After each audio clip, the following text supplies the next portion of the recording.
রাখবেন, এই দেশে বাংলাদেশ পন্থা হলো ইসলাম পন্থার সমানুপাতিক।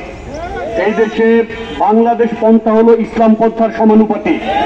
আপনাদের এই দেশে যদি আপনারা মার্কিন পন্থা এবং ভারতের সাম্রাজ্যবাদী আগ্রাসন থেকে এই দেশকে রক্ষা করতে চান, তাহলে আপনাদের একমাত্র রক্ষা কবচ হলো ইসলাম পন্থা।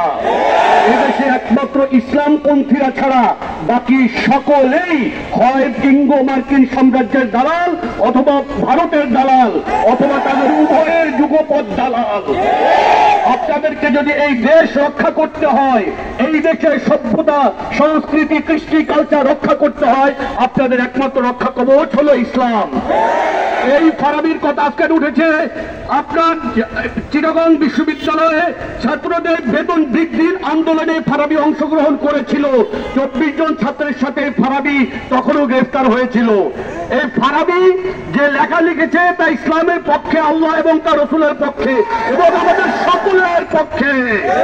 সুতরাং আমরা যদি ফারাবির পক্ষে না দাঁড়াই, আমরা যদি অনেক রুম্মান দ্বীপের পক্ষে না দাঁড়াই, আমরা যদি মুফতি শফিকুল ইসলাম সাহেবের পক্ষে না দাঁড়াই, আমিনুল ইসলাম সাহেবের পক্ষে না দাঁড়াই, তাহলে আমরা আখিরাতে জবাব দিতে পারবো না।